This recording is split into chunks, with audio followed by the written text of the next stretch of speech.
नमस्कार दोस्तों, मैं अमन स्वागत करता हूं आपके अपने यूट्यूब चैनल एजुकेशन हब पर। यह आधुनिक भारत के इतिहास का प्रश्नोत्तर संग्रह का दूसरा वीडियो है और इस वीडियो में हम लेकर आते हैं आप लोगों के लिए वे प्रश्न जो विभिन्न सारे एग्जामों में पूछे गए हैं या पूछे जाने की संभावना है। तो अगर अभी भी आपने चैनल को सब्सक्राइब नहीं किया है तो चैनल को सब्सक्राइब अवश्य कर लें। तो चलिए बढ़ते हैं पहले प्रश्न की तरफ। तो यहाँ पे पहला प्रश्न पूछा गया है कि प्रथम आंग्ल सिख युद्ध निम्नलिखित में से किन वर्षों में हुआ था? साल 1972 से 73 में, या साल 1845 से 46 में, या साल 1818 से 19 में, या साल 1830 से 1831 में। तो यहाँ पर सही आंसर होता है कि प्रथम आंग्ल सिख युद्ध जो था वह हुआ था साल 1845 से 1846 में। तो सही आंसर होता है बी। अब यहाँ पर हम जानते हैं इसके बारे में। तो प्रथम आंग्ल सिख युद्ध जो है साल 1845-46 के बीच में लड़ा गया था और अंग्रेजों द्वारा प्रथम आंग्ल सिख युद्ध जो है वह लॉर्ड हार्डिंग प्रथम के कार्यकाल में लड़ा गया था और यह अंग्रेजों और सिखों के बीच में लड़ा गया था, जिसमें सिखों की हार हुई थी और अंग्रेजों की जीत हुई थी। अब यहाँ पे होता है कि यहाँ पे जो था कि इस दौरान सिखों के जो अंतिम शासक थे वह दिलीप सिंह थे और इनकी यहाँ पर हार हुई थी। और यहाँ पे ये होता है कि इस युद्ध में सिखों की तरफ से एक व्यक्ति थे लाल सिंह और एक थे आपके तेज सिंह, जिन्होंने सिखों को धोखा दिया और अंग्रेजों के साथ मुखबिरी करी, जिसके कारण इस युद्ध में सिखों का हार का सामना करना पड़ा। 1846 में यह युद्ध जो है वह लाहौर के संधि के साथ समाप्त हुआ। तो आपसे ये पूछा जा सकता है कि जो प्रथम आंग्ल सिख युद्ध था किस संधि के तहत? तो लाहौर की संधि के तहत यह जो युद्ध था वह समाप्त हुआ था। द्वितीय आंग्ल सिख युद्ध के समय जो भारत का गवर्नर जनरल था वह था लॉर्ड डलहौजी और जो द्वितीय आंग्ल सिख युद्ध था वह 18 अप्रैल साल 1848 से साल 1849 तक लड़ा गया और इस युद्ध की समाप्ति के बाद सिख राज्य का संपूर्ण हिस्सा 29 मार्च साल 1849 को ब्रिटिश राज में मिला लिया जाता है। बढ़ते हैं अगले प्रश्न की तरफ। तो अगला प्रश्न है कि निम्नलिखित में से स्वतंत्र अवध रियासत का संस्थापक कौन था? नाजिब जंग, या सादत खान, या सरफराज खान, या सफदर जंग? तो यहाँ पर सही आंसर होता है कि स्वतंत्र अवध रियासत के जो संस्थापक थे वह सादत खां थे। सही आंसर होता है बी। अब यहाँ पे जानते हैं अन्य के बारे में। तो मुगल सम्राट मोहम्मद शाह ने सादत खां को बुरहान उल मुल्क की उपाधि दी थी। सादत खां का असली नाम जो था वह मीर मोहम्मद था। मीर मोहम्मद था जो कि सादत खान का असली नाम था। मोहम्मद शाह के शासनकाल में हैदराबाद राज्य की स्थापना साल 1724 ईस्वी में किया गया था। हैदराबाद में स्वतंत्र राज्य की स्थापना निज़ाम उल मुल्क के द्वारा किया गया था।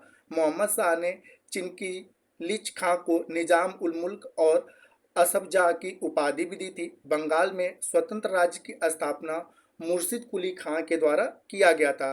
कर्नाटक की अगर बात करें तो कर्नाटक में स्वतंत्र राज्य की स्थापना सादुल्ला के द्वारा किया गया था। मोहम्मद शाह के शासनकाल में ही मुगल साम्राज्य का पतन प्रारंभ हुआ और भरतपुर राज्य के संस्थापक जो थे वह चूड़ामन और बदन सिंह थे। तो यहाँ पे सभी के बारे में है कि अगर आपसे पूछा जाए कि अवध के जो अवध रियासत के स्वतंत्र संस्थापक कौन थे? सादत खां थे। भरतपुर राज्य के जो संस्थापक थे वह थे चूड़ामन और बदन सिंह। कर्नाटक राज्य के संस्थापक जो थे सादुल्ला खान थे। बंगाल में स्वतंत्र राज्य की जो स्थापना करी थी मुर्शिद कुली खां के द्वारा किया गया था। तो ये सारे इस क्वेश्चन के फैक्ट हैं। बढ़ते हैं अगले क्वेश्चन की तरफ। तो अगला क्वेश्चन है कि किस आंग्ल मैसूर युद्ध में अंग्रेजी फौजों ने टीपू सुल्तान को मारा? चौथा, पहला, दूसरा या तीसरा? तो यहाँ पर सही आंसर होता है कि चतुर्थ आंग्ल मैसूर युद्ध जो था उसमें टीपू सुल्तान की मृत्यु होती है। टीपू सुल्तान की मृत्यु जो है श्रीरंगपट्टनम की आखिरी युद्ध यानी कि चतुर्थ आंग्ल मैसूर युद्ध के दौरान 4 मई साल 1799 में हो जाती है। टीपू सुल्तान को शेर ए मैसूर के नाम से भी जाना जाता है। टीपू सुल्तान के राष्ट्रीय झंडे पर शेर की तस्वीर होती थी। साल 1761 में हैदर अली ने मैसूर साम्राज्य की स्थापना करी थी। हैदर अली की मृत्यु के बाद, यानी कि हैदर अली की मृत्यु होती है साल 1782 में, जो कि द्वितीय आंग्ल मैसूर युद्ध के दौरान होती है। उसके बाद अगला उत्तराधिकारी जो बनते हैं वह टीपू सुल्तान बनते हैं, और टीपू सुल्तान जो रहते हैं साल 1782 से लेकर साल 1799 तक मैसूर राज्य के शासक बनते हैं। साल 1787 में टीपू ने अपनी राजधानी श्रीरंगपट्टनम में पातशाह की उपाधि भी धारण करी। टीपू ने अपने राजधानी श्रीरंगपट्टनम में स्वतंत्रता का वृक्ष लगवाया और साथ ही जैकोबिन क्लब, जो कि फ्रांस से संबंधित था, उसका सदस्य भी बनता है। अगला क्वेश्चन है कि साल 1799 में टीपू सुल्तान की मृत्यु के उपरांत मैसूर का राजा किसे बनाया गया? बसालत खान को, या प्रताप सिंह प्रथम को, या कृष्णराज तृतीय को, या नंद राज को? तो यहाँ पे जैसा कि मैंने बताया कि 4 मई साल 1799 में टीपू सुल्तान की मृत्यु हो जाती है और इसके बाद कृष्णराज तृतीय को मैसूर का राजा बनाया जाता है। कृष्णराज जो था वह वाडियार तृतीय 30 जून 1799 से 27 मार्च साल 1868 तक यह शासक रहा। तो 1799 से 1868 तक यह यहाँ का शासक बना रहा। अब यहाँ पे जैसा कि मैंने बताया कि मैसूर राज्य की स्थापना हैदर अली के द्वारा किया गया था। हैदर अली की जो मृत्यु है वह द्वितीय आंग्ल मैसूर युद्ध साल 1782 में मृत्यु हो जाती है, और उसके बाद अगला जो शासक बनता है वह टीपू सुल्तान बनता है, और टीपू सुल्तान की मृत्यु 1799 में हो जाती है। और इसकी मृत्यु के पश्चात मैसूर को अंग्रेज अपने राज्य में मिला लेते हैं, और उसके बाद कृष्णराज तृतीय को मैसूर का नया राजा बनाते हैं। बढ़ते हैं अगले क्वेश्चन की तरफ। तो अगला क्वेश्चन है कि बंगाल में अमला अधिकारी होता था, दीवान या जोतदार या कोतवाल या जमींदार? तो यहाँ पे पूछा जा सकता है कि अमला अधिकारी किसे कहा जाता था? तो बंगाल में अमला अधिकारी को जमींदार कहा जाता था। तो सही आंसर होता है डी। अब यहाँ पे जानते हैं कि ब्रिटिश भारत शासनकाल में बंगाल में आमिल अधिकारी यानी कि जमींदार होते थे। बंगाल में साल 1790 में बंदोबस्त प्रणाली जो था, अस्थायी बंदोबस्त प्रणाली जो था, लॉर्ड कॉर्नवालिस के द्वारा लागू किया गया। 23 मार्च साल 1793 से अस्थायी बंदोबस्त कॉर्नवालिस ने लागू कर दिया। अस्थायी बंदोबस्त प्रणाली का जनक भी लॉर्ड कॉर्नवालिस को कहा जाता है। अस्थायी बंदोबस्त में भूमि का मालिक जमींदार को बनाया जाता था। भू राजस्व वसूली का दायित्व भी जमींदार को दिया जाता था। इन जमींदारों को अमला या आमिल कहा जाता था। लगान भू राजस्व वसूली के बदले जमींदार को 11वां भाग श्रमदान के बदले दिया जाता था। मध्यकाल में दीवान राज्य को वित्तीय मामले के प्रभारी होते थे, और मध्यकाल में आमिल मुख्यतः लगान वसूली के कार्य करते थे। आमिल भूमि की पैमाइश, लगान वसूली, कारकुनों, मुकदमों और पटवारी के खाता बही का निरीक्षण का भी कार्य करते थे। बढ़ते हैं अगले क्वेश्चन की तरफ। तो यहाँ पे अगला क्वेश्चन है कि निम्नलिखित में से कौन royal commission on public services in India 1912 का सदस्य नहीं था? ऑप्शन है गोपाल कृष्ण गोखले, या वैलेंटाइन सिरोल, या अब्दुल रहीम, या बाल गंगाधर तिलक? तो यहाँ पर जो है कि royal commission on public services in India 1912 के सदस्यों में बाल गंगाधर तिलक का नाम नहीं आता है। सही आंसर होता है डी। अब यहाँ पे हम जानते हैं कि भारत में रॉयल कमीशन को इलिंगस्टन कमीशन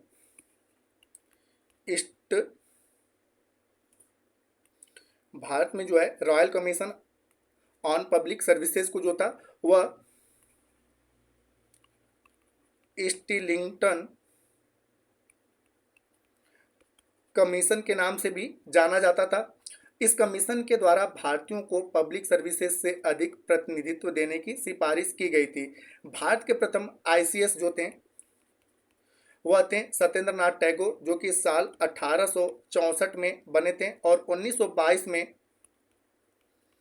आईसीएस की परीक्षा ब्रिटेन के साथ साथ भारत में आयोजित होना शुरू हो गई थी। इससे पहले जो आईसीएस, जो आज के समय में आईएएस है, 1922 से पहले इसका आयोजन केवल और केवल लंदन यानी कि ब्रिटेन में हुआ करता था। 1922 से इसकी परीक्षा मतलब भारत में भी की जाने लगी। आगे कि भारत में आईसीएस की परीक्षा सर्वप्रथम इलाहाबाद के आनंद भवन में आयोजित की गई थी। तो यह भी पूछा जा सकता है कि भारत में सबसे पहले जब 1922 में आईसीएस की परीक्षा आयोजित की गई थी तो कहाँ पे की गई थी, तो इलाहाबाद के आनंद भवन में।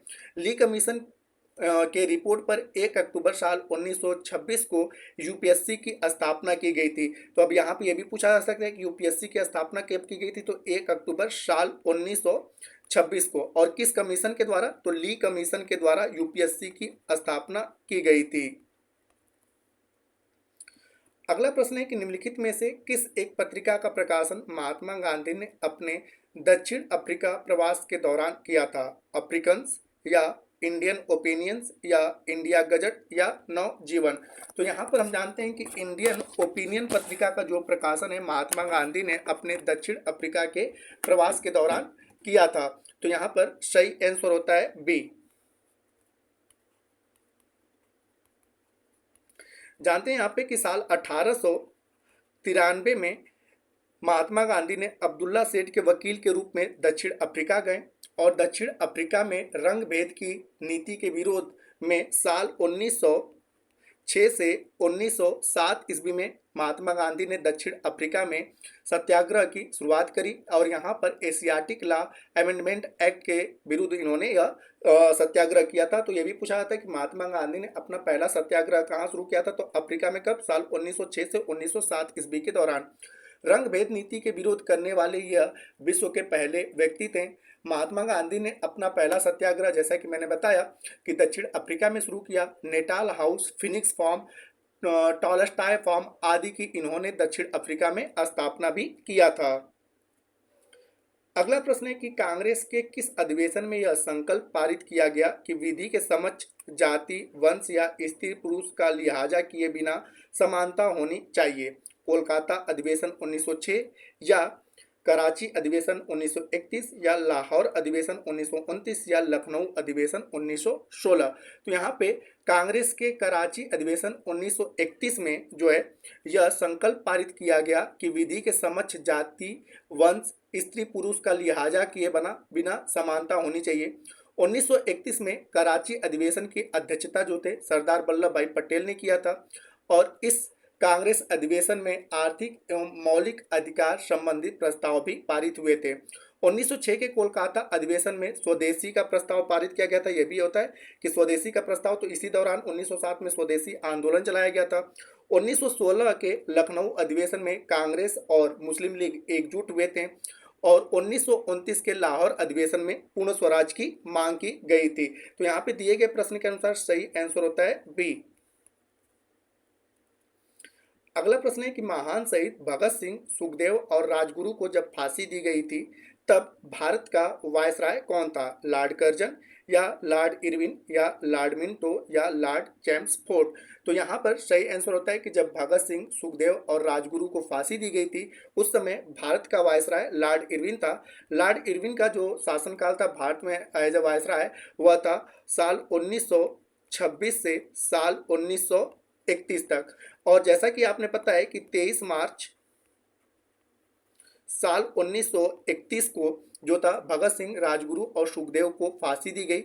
इन तीनों क्रांतिकारियों को जो फांसी दी गई थी वह लाहौर षड्यंत्र केस के मतलब के कारण जो मुकदमा चलाया गया था उसमें इन्हें फांसी दी गई थी और इस दौरान उन्होंने पुलिस अधिकारी सैंडर्स की हत्या के आरोप में यह लाहौर षड्यंत्र केस चलाया गया और इसी में इन्हें दोषी पाया गया और इन्हें फांसी दी गई थी, जिसके कारण हम लोग प्रत्येक वर्ष 23 मार्च को शहीदी दिवस के रूप में मनाते हैं। तो यहाँ पे सही आंसर होता है बी। अगला प्रश्न है कि ब्रह्म समाज का संस्थापक कौन था? ईश्वर चंद्र विद्यासागर या केशव चंद्र सेन या दयानंद सरस्वती या राजा राम मोहन राय? तो यहाँ पे ब्रह्म समाज के संस्थापक जैसा सभी ने पता है कि राजा राम मोहन राय थे और इसकी स्थापना 20 अगस्त साल 1928 को राजा राम मोहन राय के द्वारा की गई थी। ब्रह्म समाज में निराकार देवता की प्रार्थना की जाती थी। यहाँ पर साकार देवता की प्रार्थना नहीं की जाती थी। ब्रह्म समाज जो थे वह एकेश्वरवादी थे, इन्होंने मूर्ति पूजा का विरोध किया था। राजा राम मोहन राय के बाद इसका संचालन देवेंद्र नाथ टैगोर के द्वारा किया गया। देवेंद्र नाथ टैगोर ने तत्वबोधिनी नामक पत्रिका भी निकाली थी। ये भी फैक्ट आप याद रखिएगा। बात करते हैं केशव चंद्र सेन की, तो केशव चंद्र सेन के प्रेरणा से 1867 में आत्माराम पांडुरंग और एमजी रानाडे ने जो था वह प्रार्थना सभा की स्थापना की थी। तो हालांकि दिए गए प्रश्न के अनुसार सही आंसर होता है डी। अगला प्रश्न है कि निम्नलिखित में से कौन सा एक युग्म सुमेलित नहीं है। ऑप्शन है कानपुर नाना साहब, बिल्कुल सही है। दूसरा है कि झांसी, जो ये बेसिक तौर पे जो क्वेश्चन है 1857 के क्रांति से रिलेटेड है कि 1857 की क्रांति में किस क्षेत्र का नेतृत्व किनके द्वारा किया जा रहा था। तो कानपुर का नेतृत्व जो था वह नाना साहब के द्वारा किया जा रहा था। झांसी का नेतृत्व जो था वह लक्ष्मीबाई के द्वारा किया जा रहा था। ग्वालियर का जो नेतृत्व है वह तात्या टोपे के द्वारा किया जा रहा था। लेकिन यहाँ पर इलाहाबाद जो था, यहाँ पे कुंवर सिंह नहीं थे, इलाहाबाद का जो नेतृत्व किया जा रहा था वह लियाकत अली के द्वारा किया जा रहा था। तो जिस कारण से यहाँ पर डी वाला ऑप्शन सुमेलित नहीं है, तो सही आंसर होता है डी। अगला क्वेश्चन है कि राजा राम मोहन राय के द्वारा चलाया गया सुधार आंदोलन था भक्ति आंदोलन, सूफी आंदोलन, आर्य समाज या ब्रह्म समाज। तो जैसा कि मैंने बताया कि राजा राम मोहन राय के द्वारा सुधार जो आंदोलन चलाया गया था उसका नाम दिया गया था ब्रह्म समाज, जिसकी स्थापना इन्होंने 20 अगस्त साल 1928 को की थी। तो इन्होंने ब्रह्म समाज की स्थापना की थी। राजा राम मोहन राय के अतुलनीय प्रयास के फलस्वरूप साल 1829 में लॉर्ड विलियम बेंटिक ने धारा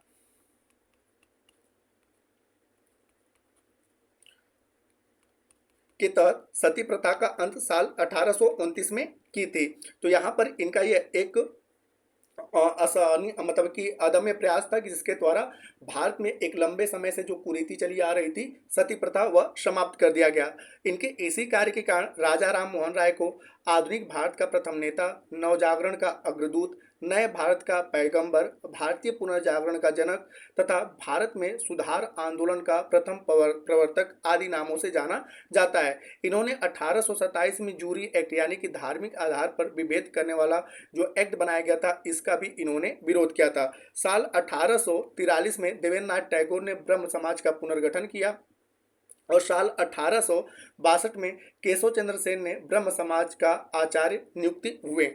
तो यहाँ पर जो पूछा गया था कि राजा राम मोहन राय के द्वारा जो सुधार आंदोलन चलाया गया था उसका नाम क्या था, तो ब्रह्म समाज था। तो सही आंसर होता है डी। अगला प्रश्न है कि थियोसॉफिकल सोसाइटी की स्थापना किसके द्वारा की गई थी। मैडम ब्लावास्की के द्वारा या एनी बेसेंट के द्वारा या गोविंद रानाडे के द्वारा या रामकृष्ण भंडारकर के द्वारा। तो यहाँ पर थियोसॉफिकल सोसाइटी की जो स्थापना की गई थी वह मैडम ब्लावास्की के द्वारा किया गया था। और कब किया गया था, तो साल 1875 में मैडम ब्लावास्की तथा कर्नल आलकाट ने न्यूयॉर्क में थियोसॉफिकल सोसाइटी की स्थापना करी। 1882 में अड्यार यानी कि जो मद्रास के पास पड़ता है अड्यार में थियोसॉफिकल सोसाइटी का अंतर्राष्ट्रीय कार्यालय खोला गया। एनी बेसेंट के द्वारा सितंबर 1916 में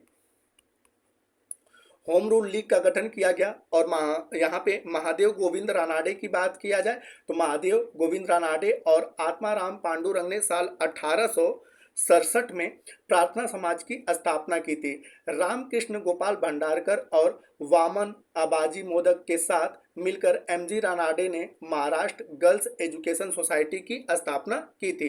तो दिए गए प्रश्न के अनुसार सही आंसर होता है ए कि थियोसॉफिकल सोसाइटी की स्थापना 1875 में मैडम ब्लावास्की के द्वारा न्यूयॉर्क में किया गया था।